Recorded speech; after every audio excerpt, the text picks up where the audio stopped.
Hey girl! Hey mama! Ready to get unschooled? Totally. Welcome to Moms Unschooled, Where we break down all the things from the mundane to the magnificent, so you can think for yourself and do what's right for you.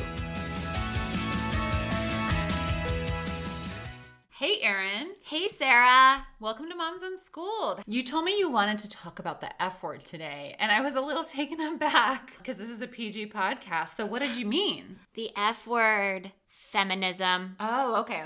Gotcha. What did you think I meant? Well, you know. No, I think this is important. I think we definitely need to be unschooled about feminism, and especially being that we're all moms, and we may very well have to be teaching our young ones about feminism one day. I thought we'd take it all back and figure out what it's all about. Yeah, because this is another thing, just like motherhood, that is a cultural construction, and depending on where you are in history, in culture, in time, and geography, it can mean different things to different people. It can be applied different ways. It can look differently in your life. So tell me about your version of the F word. Well, I think you have to decide, first of all, if you even think you're a feminist or not. Because I had a question about that. Am I or am I not? And bottom line is, if you are a woman and you believe in women creating a sense of balance and equality in the world, you are a feminist. So I guess with that definition,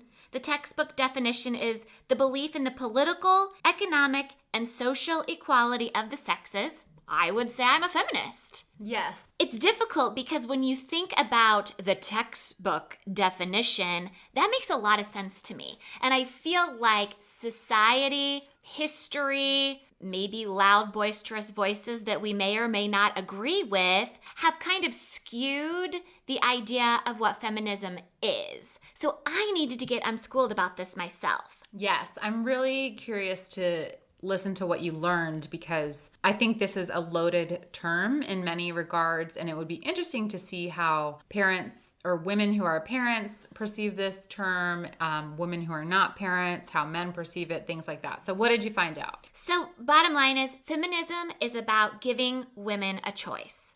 I like it. However, in history, looking back, that fight for equality has had essentially 3 waves. The first wave was the woman's right to vote. We fought. We know that in the history books. We've seen what it took and the struggle that was. The secondary wave was in the 60s and 70s. This was more of a picture in my brain. Okay. The hippie women doing marches on DC, bashing men, burning bras, hairy armpits. Fine if you've got those. That was my ideal of what feminism was, and it really actually confused me. So that wave is, the first wave is more like, I get my own voice. The second wave sounds more like, power to the woman. No one's going to tell me what to do. Mm-hmm. And I know we're highly generalizing. I know there's way more behind any sort of movement like this, but just as a, broad, quick way to generalize them. Okay. Absolutely. And I was generalizing them in my brain. And so this has been a really great education for me as I was reading up on what the heck this actually is. The third wave is what we're actually going through right now. And liberal feminism is focused really hard on making the feminist label accessible. What the heck does that mean? I'm taking this from an article from Global News, and they're talking about this sense of having a firm ground on your political movement. They want to see the membership of feminism grow. They just want to see this movement go forward and numbers gaining, and really people interested in making strides in reproductive freedoms, economic emancipation. It's more about the voice at this point. Are they aligning it with a certain political party or platform? No. And so that's where I found it interesting. This is me generalizing. I needed to get unschooled with this. That's why I find it fascinating. I always thought of it as one political party kind of taking the reins on this more so than the other. And what I'm learning about this is, although there are definitely loud voices out there that are making this heard, feminism is for all of us. There's this idea in the third movement of this me-ness mentality. Feminism no longer really has a definition. If you believe in you, if you're currently irritated with situations and you want to be part of the change, boom, you're a feminist. Okay, this makes more sense why men can wear the black feminist t-shirts with white writing across. Yeah. Have you seen those? Okay. Yes. Okay. And they say that this third wave of feminism is not only women. Right. It's okay. not one political party. It's not one sexual preference. It's not one culture. And it's not one gender. You're seeing more and more men out there taking a stand and really believing in this equality for women. It has changed into a multi-generational, multi-ethnic, women and girls, young and old, marching alongside the men. And that I can stand behind. Men have really proven to be allies of the feminists. And so when we think about the 60s marches and power to the women and, kind of bashing men, that is not the case at all these days. As you're talking, I wish I could interview my grandparents about this, and actually even my grandfathers. It would be so interesting to see what they said about that, because I suspect, just based on what my one grandma, just being around her, I suspect that she was probably a very adamant feminist who just grew up in a time of not a lot of choices. Interesting. My grandfather was a Marine. It was like the proudest times of his life, and he wanted to stay in. And she told me once that she said to him, "I'm not a cow. You're not going to throw a rope around my neck and drag me around the country. Like, I'm not following you," type thing. I would have loved to talk to her about feminism, if she even related to that term at all, because she was a housewife in the 1950s, as was my other grandmother. So I'd be super curious what they would say about that. Especially in this third wave. Where would that take them? How would they have supported this or taken a stand in today's day and age? Absolutely, because from what I understand, now so more than ever before, it is expanded to every definition of the woman. So what's excluded then? Nothing. That's what's so interesting to me. We've actually lost the definition of feminism, and it's important to actually, now that the protests have happened, it's time to bring on the change. But feminism almost needs a rebranding at this point. Yeah. Who can we hire for that? Anyone take on the task? Well, that's an interesting question because it's a loaded term. It is. And it comes with so much negative baggage for some. I'm wondering, is there any sort of new term? Will we ever see it evolve into being called something new? Is it just another name for equality? It's really interesting to see where it might go and what it might mean to people. And that is so important because people like me had really no idea. It was such a muddled, muddy mess of a word. I really had a hard time defining it in my brain until I dug a little deeper because we've had all these different movements in history. It started as one thing. It evolved into something else. I started to picture it one way myself, and turns out today, if you believe in equality and balance, you are a feminist. How does feminism go forward with that? That's the confusing part because so many of us are muddied in what the heck that's supposed to mean. But bottom line, are you a woman? Do you think women should be equal? Then don't be silly. Of course you're a feminist. That's what Christina Sweeney-Baird says in her article. There is no such thing as the proper feminist anymore. I love that because I think that is what can be a turnoff for people depending on what they think it means. So if you're a feminist, does that mean you can be a stay-at-home mom and never work and be perfectly happy with that? The answer should be yes, probably, right? But I think those women might have a hard time relating to that term. Yes, we have these great big names that are loud and proud feminists, people like Lady Gaga and Tina Fey, and they've actually muddied it for the woman who has made her choice to stay at home and raise children. That's what I found interesting. Those voices are absolutely important. But so is the stay-at-home mom who thinks that balance is a choice and she's proud of her choice as well. Yeah, I can't think of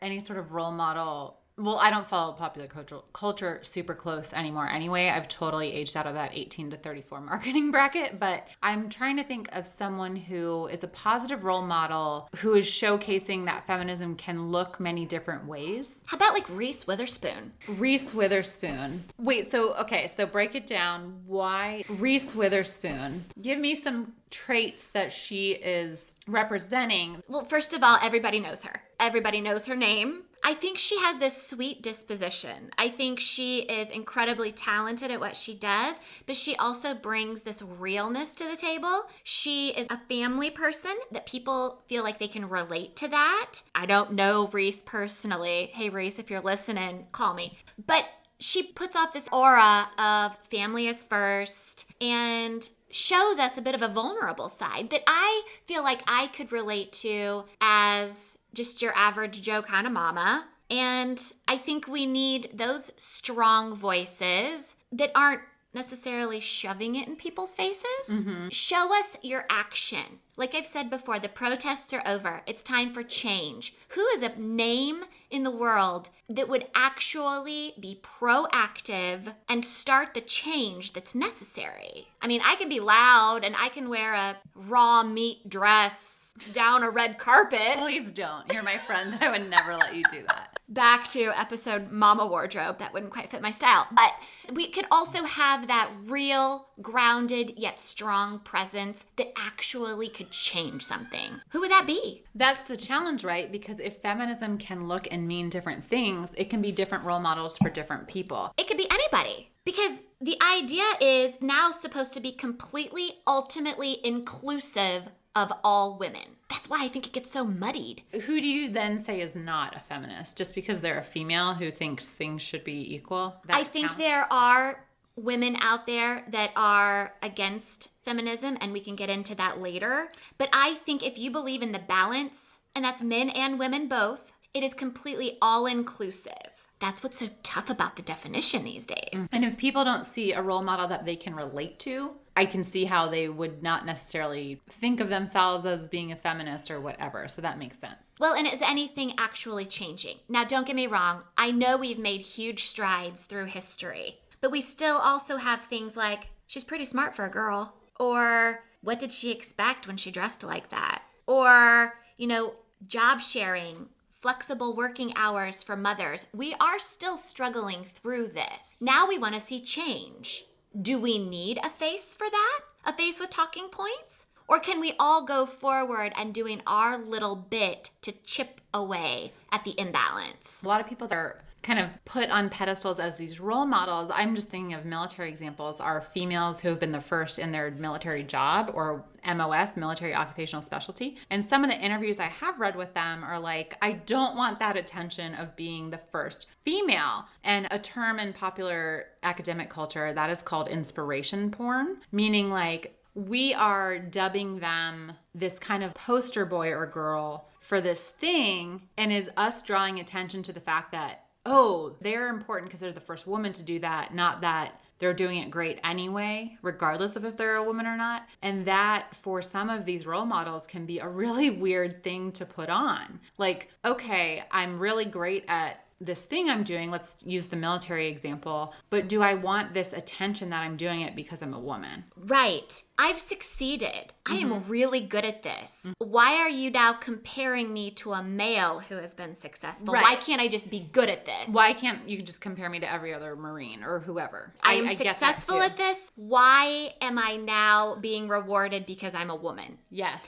And I see that. And that was always my question. If you want equality, why not just be equal? Boom, you made it. You're officially successful. Now why do they have to be on the cover of Time because they're the first woman who did it? That is a good question. What I am understanding at this point is now feminism, it is important for us as we move forward as women who are definitely trying to chip away at an inequality.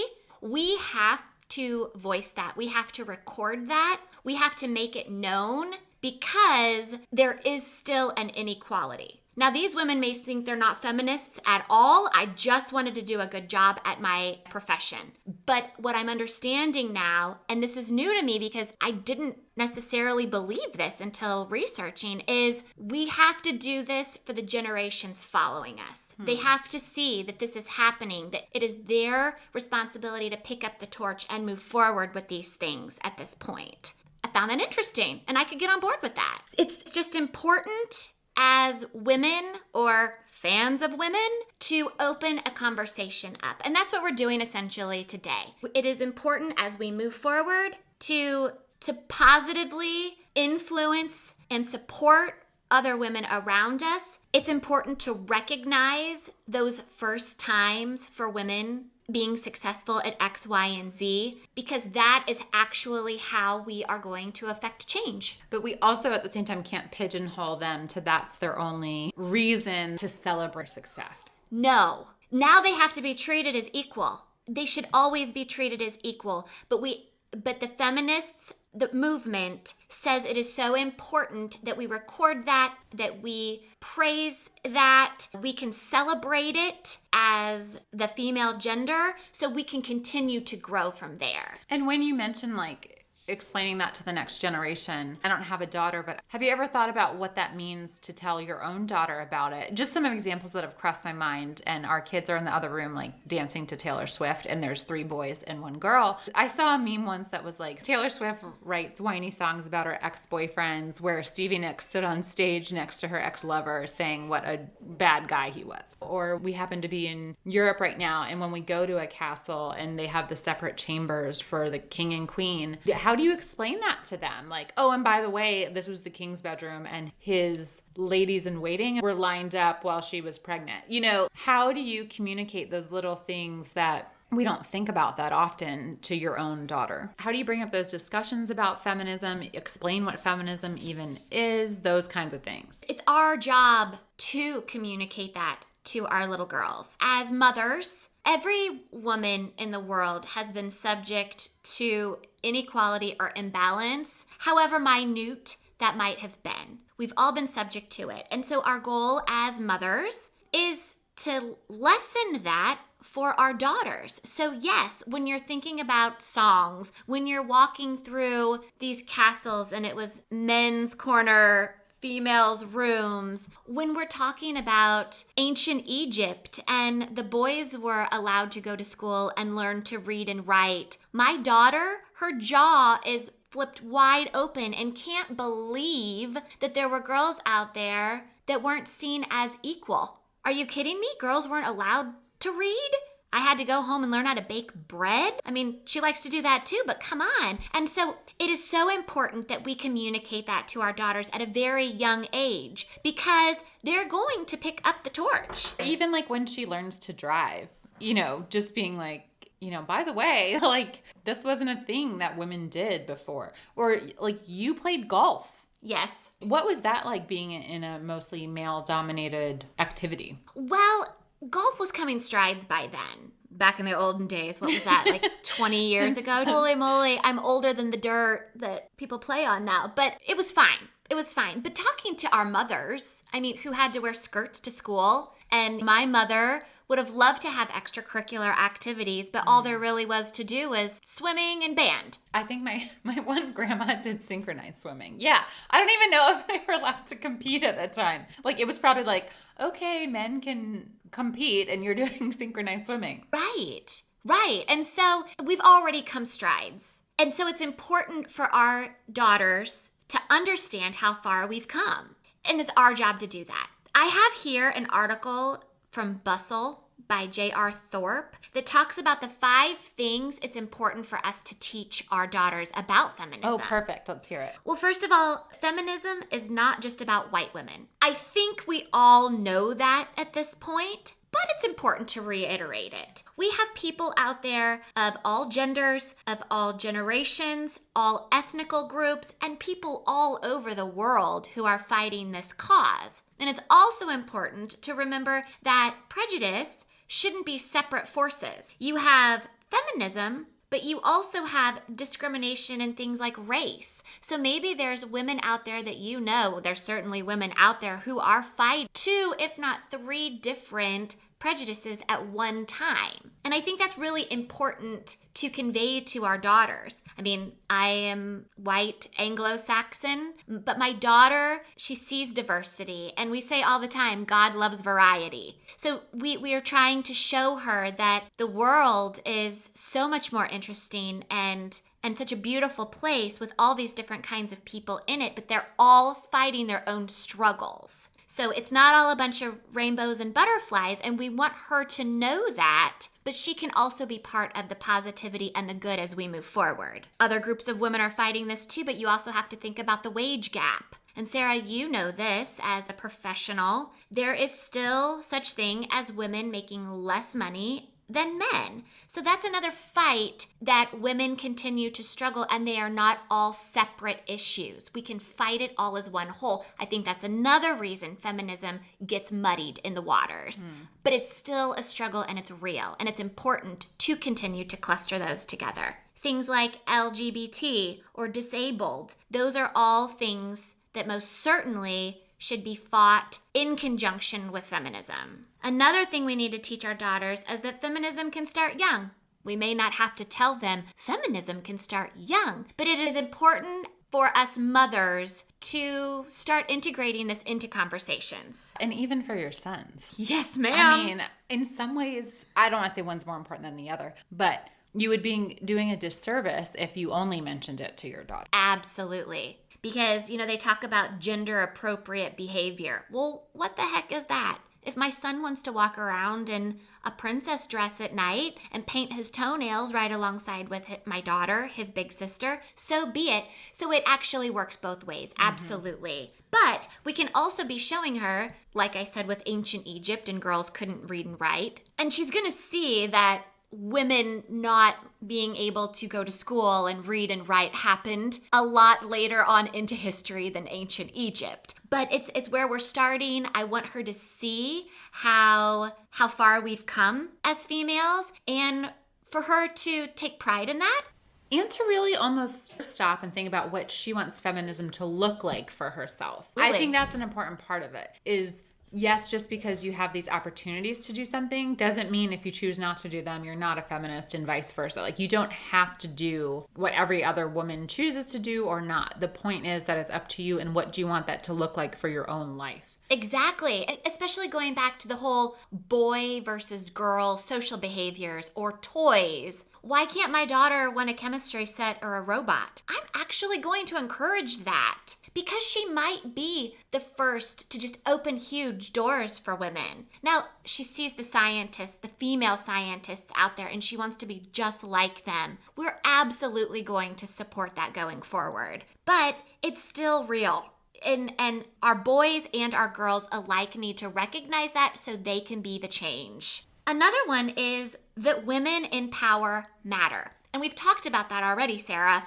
Women who have just opened doors are recognized as being the first female to do XYZ or such and such. It's important because it embodies what is possible. And it's necessary but not sufficient. That's the key. Yes, let's celebrate that success, but let's also look at the qualities that helped them get to that point, irregardless of their gender. I think it's very important to celebrate. Exactly. So they recommend turning the TV on so our daughters and our sons can hear women making speeches. Have good female writers posted all throughout your house. Oh, and I like the idea of just like before you even read a book, just pointing out who wrote it maybe. Yes. Just to see like all different kinds of people write books. Yes. Just recognize that. Take one moment to recognize it. Also, that women can also be sexist. It's still a huge issue that men are more likely to be hired for jobs than women, and women are doing that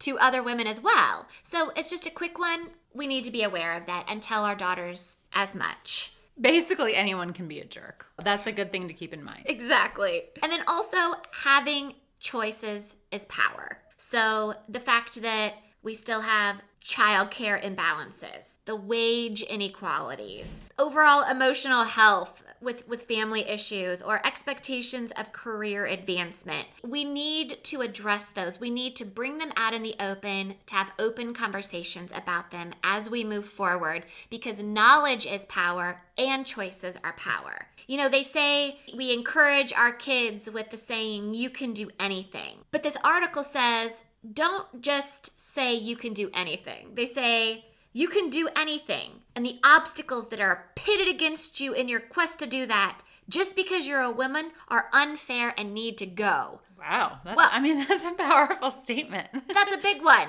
Maybe we're not elaborating like that all the time, but if we've got our daughter on something really passionate, if she's inspired, we need to recognize that she's got some big steps to step up. We support her in all that she does, and she's going to have to fight the fight to get there, but she totally can. Love it. I think is what they're saying. Bottom line is, feminists, young and old, you are not alone out there. And I think the unschooling part about this is really deciding for yourself what feminism means to you, if anything, what form of feminism you subscribe to, if anything. If not, that's fine. But what do you want it to look like in your own life? How do you want to communicate that to your kids? How do you want to be representative of it in your own life? And own your own F word.